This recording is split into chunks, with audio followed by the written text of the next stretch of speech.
Hello, my lovelies. It is time for my December wrap-up vlog, so stay tuned.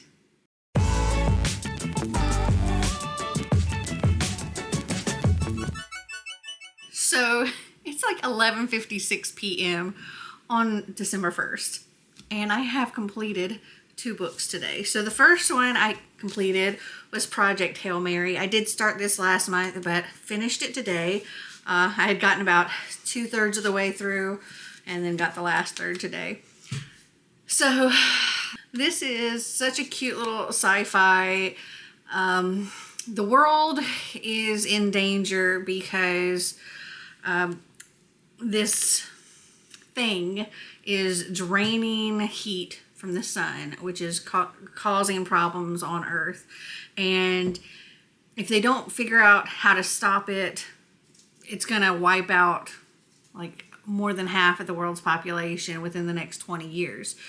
So Project Hail Mary is essentially a suicide mission to go out in space and fix this problem. I know it doesn't really sound like it's something that would be cute, but it really, really is cute. And I can't say too much about it because I don't want to spoil anything for those that want to read it, but I highly recommend it. I asked Marty what he rated this because he also read it, and he gave it 4 stars. I'm giving this 4.5 stars. It was great. I loved it. And then today I started and finished Flashback, which is book 7 in Keeper of the Lost Cities. And this thing is thick. It's 845 pages plus a bonus short story. So, not too much I can say about this because it is the 7th in the series. What I can tell you about the series, because I can't think of any one specific thing I can tell you about this book without spoiling anything. But what I can tell you is our main character, Sophie, in book 1, she is a telepath, and she finds out that there's a reason why she's never fit in with her human family. It's because she's not actually human. She's an elf, and she's also different from all the elves. And she ends up making this great group of friends. They all face so many different trials and turmoils, and the cast of characters are fantastic. And we keep gaining more characters, and they're all just so fleshed out and so interesting. And I love this series so much, and I'm giving it 5 stars, and I can't wait to read the next one. So it is Sunday, December 3rd, and I have completed 3 more books. That's right. So the first thing I completed, also none of these were actually on my TBR. They were all, different things came up. So the first one I completed was Sword Catcher by Cassandra Clare. I thought somebody fell down the stairs. It was the dog. Anyway, I completed Sword Catcher. I'm going to give this one 4 stars. This is the first book, I think, that she's done outside of the Shadowhunter world. I could be wrong about that, but I'm pretty sure. And this is, I think, her first adult novel. And Kel is our sword catcher. He was an orphan, and because he resembled the prince close enough, he was taken in as a child to stand in for the prince in places where the prince could be in danger. And they've grown up together. They almost feel like brothers to each other, though the king and queen don't exactly think of Kel like that. They think of him as property. And this was a lot of setting up the world for continuing this series. We've got the Ashgari. They are the magic people. We've got the rag picker king. He's like the head of the criminal world. And yeah, it was a lot of fun. And I'm giving it 4 stars.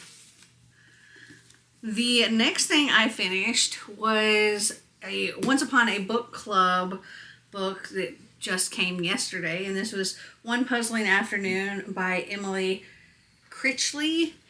And I went ahead and read this and did a Once Upon a Book Club vlog for my coffee patrons. because this arrived yesterday and the box was completely demolished and the book is kind of damaged and stuff. It was soaked. And so I wanted to go ahead and get to this and open up the gifts and make sure everything was okay. The book isn't in terrible shape, but it is damaged. And all the gifts were fine. This book is, this was their adult box. And this book was so sad. It follows Edie, and it goes back and forth between 1951 and 2018. And in 1951, Edie was like 16 years old. She had a friend named Lucy who got into a bunch of trouble. She was like a well-bred girl that did things she shouldn't be doing, like she got involved with the teacher and other stuff. And Lucy was her friend and trying to talk her out of doing these things, but also trying to help her with everything. And Lucy ends up missing. She goes missing. Nobody ever finds her. The case is never solved. And now it's 2018 and poor Edie has dementia. And this is what was like the saddest part, was that you were seeing everything from her point of view, and it was like she would be on track for something and then completely forget what she was doing, where she was going, how to get home. It was just heartbreaking. But she believes that she saw Lucy the same way Lucy was when she went missing at 16. She hadn't changed a day. And so Edie believes she needs to find Lucy and find out what happened to Lucy. And she's trying to struggle through doing this with dementia at the same time. And it was just really, really heartbreaking. I'm going to give this one a 3.75. And then Marty and I finally finished A Torch Against the Night by Sabati here. And that's the second, I think, book. Yeah, in an Ember in the Ashes series. And I don't know how to describe that series. We have Elias, who he's part of the military school, and his mom is the commandant, and those in this school are training to become the next Ember, possibly, or Bloodstrike or whatever. And he really just doesn't want any part of this. And then we also have Laya, who her brother has been in prison, and she's trying to find him and help him escape. Anyway, my battery's about to die. A Torch Against the Night, I'm going to give 4 stars. So it is Friday, December 8th, and I have completed one more book. I finished In a Holidays by Christina Lauren, and this is a super cute Christmassy Groundhog Day type thing, where it starts out and it's the 26th of December, and our main character, the night before, she had, actually, let me start that over, that it is the 26th of December, but her and her whole family, as well as her mom's best friend's family, have been going to this cabin every year since before our main character was born, and she's 26. They've been best friends forever. And her mom's best friend has 2 boys. One is the same age as our main character. The other, his name is Theo. The other is Andrew. He's 3 years older. And on Christmas that night, there was some eggnog, and things got out of hand, and she made out with Theo, and it was awful, and she totally regretted it because she's never had a thing for Theo. She's always, just ever since she was 13 years old, has been in love with Andrew, and Andrew has no idea. And the next morning on the 26th, Theo's being weird. They find out that the cabin that they've been going to forever is going to be sold, and this is going to be their last year doing this all together, and things are going to change, and it's just like a really big bummer how everything's ending. And then as her family is on their way to the airport to leave and go back home. They're in a car accident and everything goes black. And when she comes to, she is on the plane. It's December 20th and they're on their way to the cabin. And she's like, what the heck? Am I going crazy? Am I dreaming? What's going on? And she's living the same thing over again. And like that first day is just like pretty much what the heck. But things keep happening and getting sent back to December 20th to live this time over again. And until she figures out what she needs to do and fixes things. And it was so freaking precious and heartwarming, and it felt like a hug, and I loved it, and it was perfect for this time of year, and I gave it 5 stars. So it is Saturday, December 9th, and I have completed 2 more books. Both of these I finished yesterday. So the first one was How Can I Help You by Laura Sims. This is a thriller. This takes place in a small town named Carlisle, in a library mostly. We have our 2 main characters, Margot and Patricia. This is told from both perspectives. It goes back and forth between the 2. So Margot has been working at this library now for 2 years, but Margot has a secret. She is not Margot. Her name is actually Jane, and Jane is a killer nurse. She would kill off patients that she thought were ready to go, and nobody could ever pin it on her, so they just kind of pushed her out from one hospital to the next, and she did this every couple of years. And then eventually something happened and she needed to completely disappear. So she came to Carlisle and became a librarian, and she goes by Margot. She has a completely different look, and everything seems to be going fine there until Patricia comes to work here. And Patricia's just out of grad school. She was moving from the city in Chicago, so this is like not too far. Like this is in the suburbs of Chicago. And while in grad school and for years, Patricia was trying to write this great novel, and she did, but then, or she thought it was a great novel anyway. She sent it out to all of these agents and all of these publishers and stuff, and just got one denial after denial, or rejection after rejection. Sorry for the slurping. Einstein is drinking quite loudly. Anyway, she at this point was just like, I'm not meant to be a writer. She locked up her book and decided that she needed to start over, and she moves to Carlisle and she takes a job as a research librarian. That's what she went to grad school for. Anyway, so she is now a research librarian at the same library.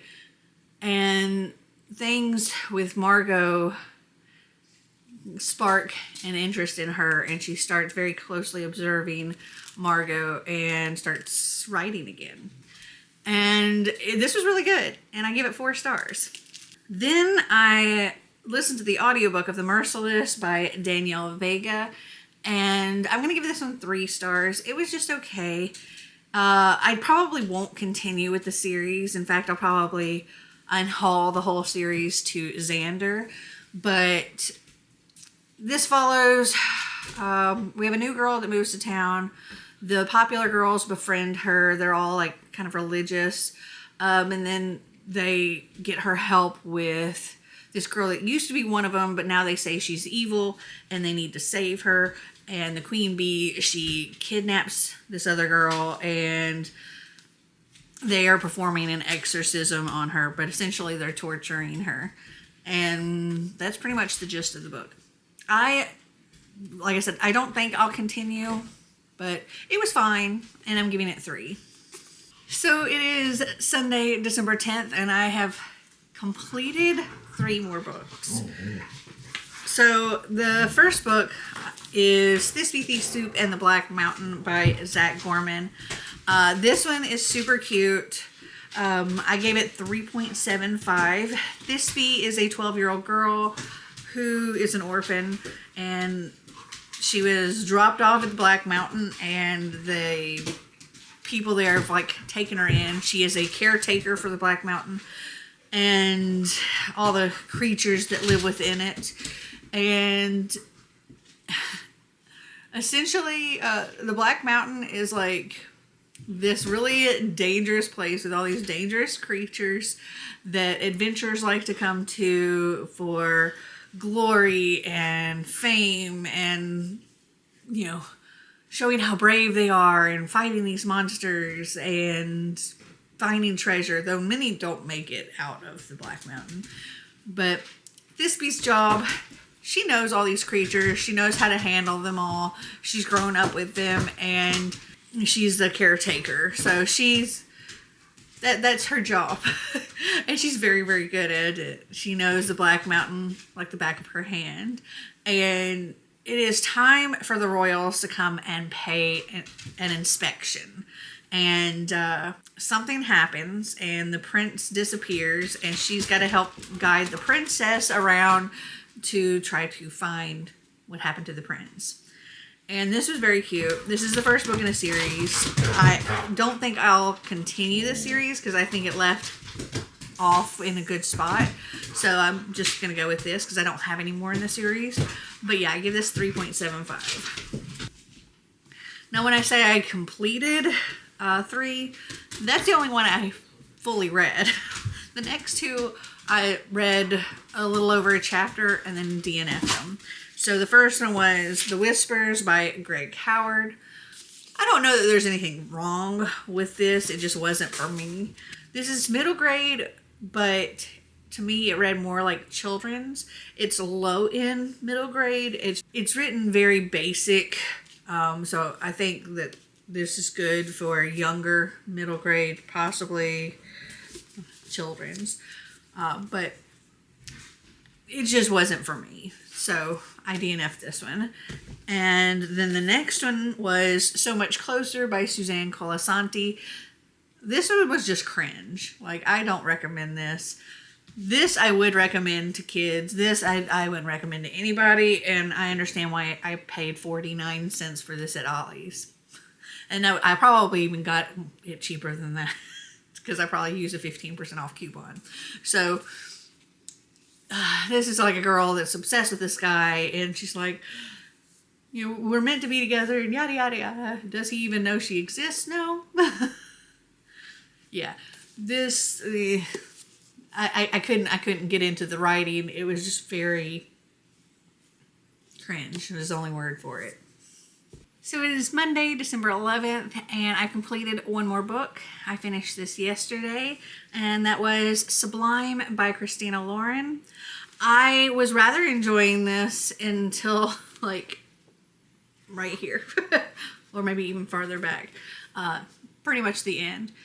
It just felt like the end ended very abruptly, and I didn't really care for how it ended. And, well, this is a love story between a ghost girl and this boy at this private boarding school. She wakes up, comes back, whatever you want to call it, out in the woods by a lake next to this private boarding school. She doesn't know anything about herself, her name, how she got there, nothing.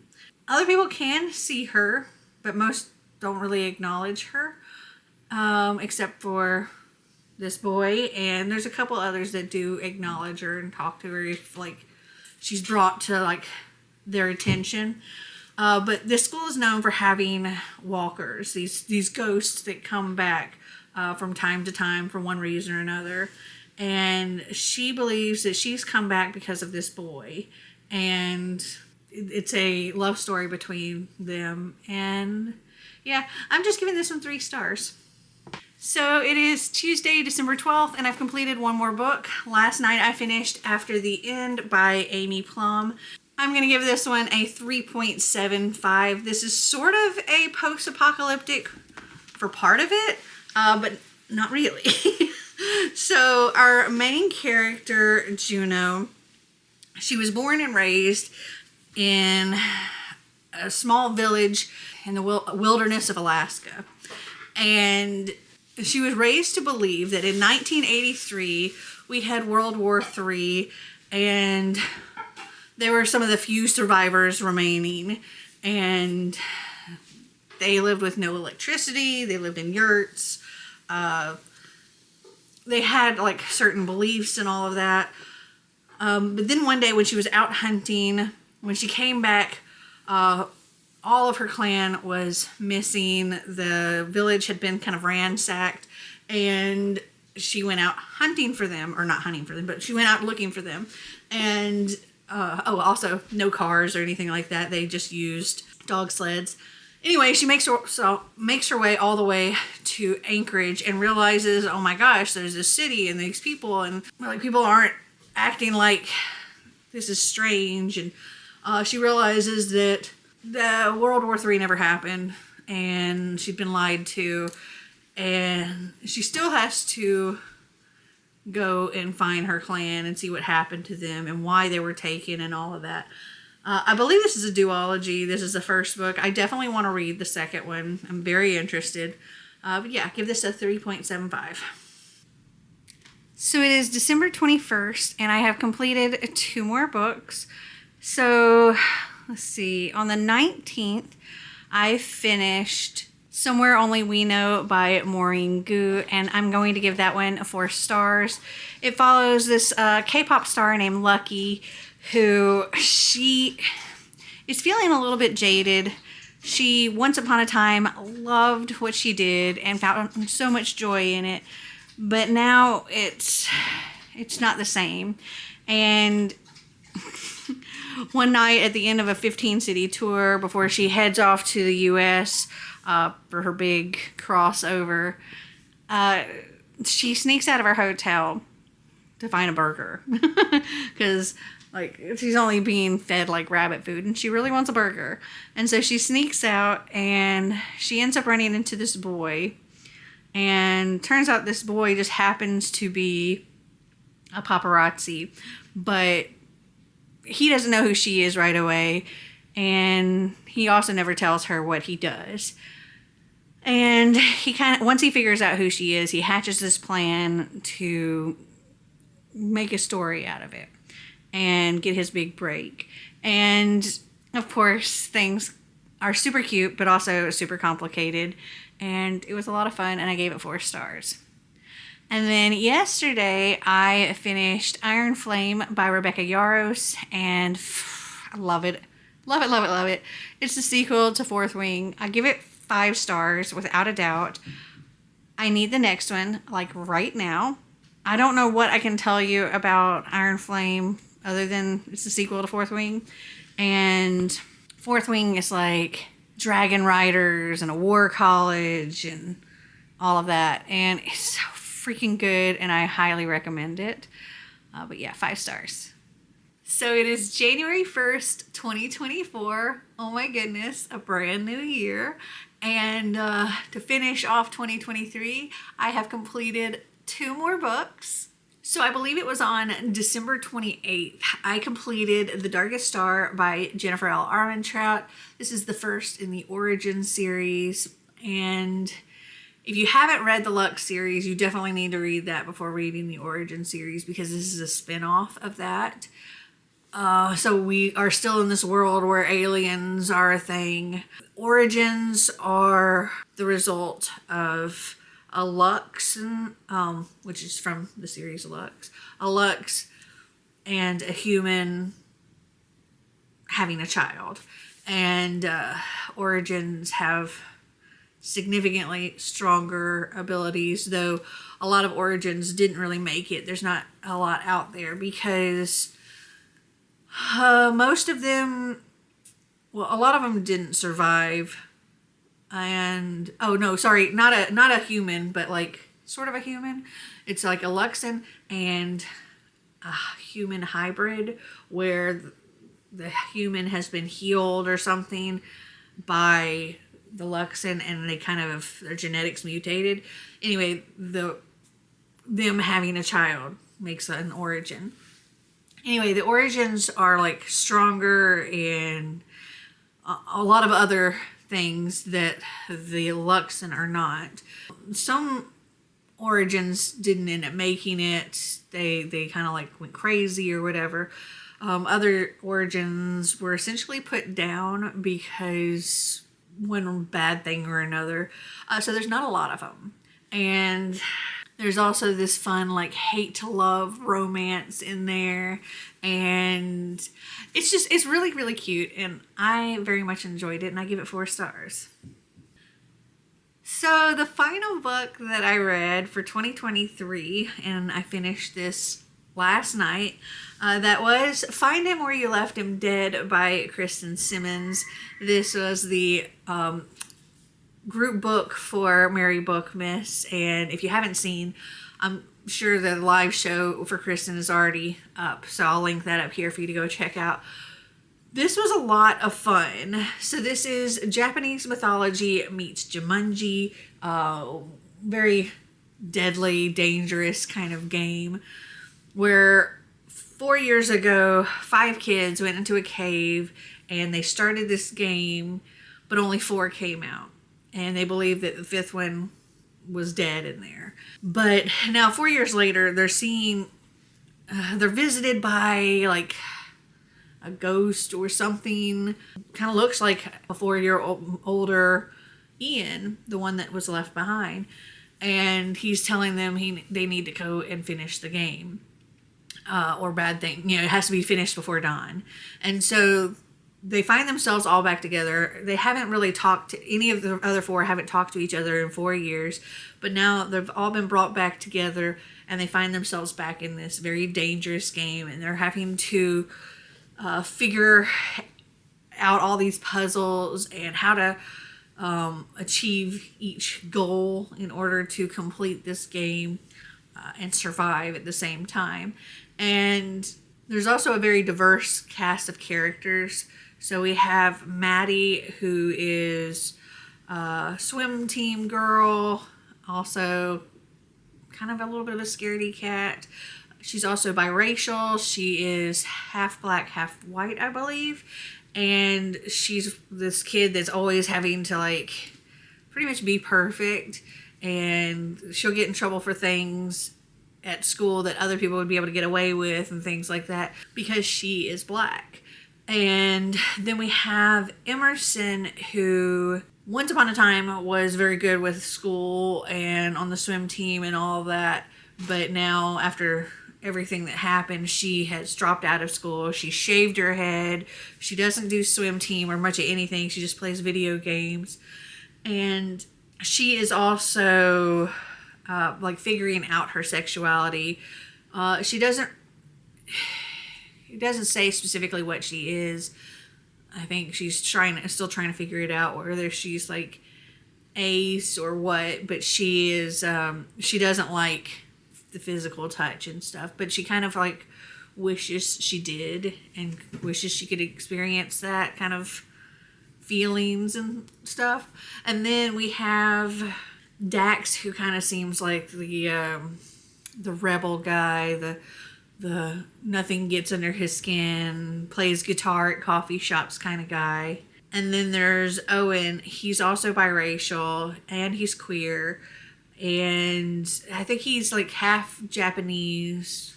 I'm not sure what the other half, maybe half white. I think that's what it was, half Japanese, half white. And he's always struggled with the not being Japanese enough or not being white enough. Or I think it was being too white to be Japanese, being too Japanese to be white or something like that. And this game that they're playing is steeped in Japanese culture and Japanese mythology. And so they're like really leaning on him to tell them what this means and that means and all of that. And he's just like, I don't know everything.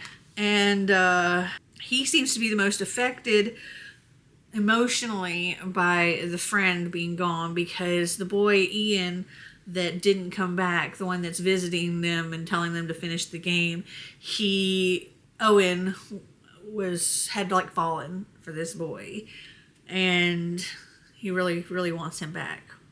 And this was just, it was really interesting. There was lots of creepy parts and intense parts and cute parts. And I just really, really enjoyed it. And I give it 4 stars. So those are all the books that I read in December. Have you guys read any of them? Did you like them? Did you not? Comment down below and let me know. Well, I hope you enjoyed this video. If you did, give me a big thumbs up. If you'd like to see more videos like this, click that subscribe button down below. And until next time, remember to always be completely you. Bye.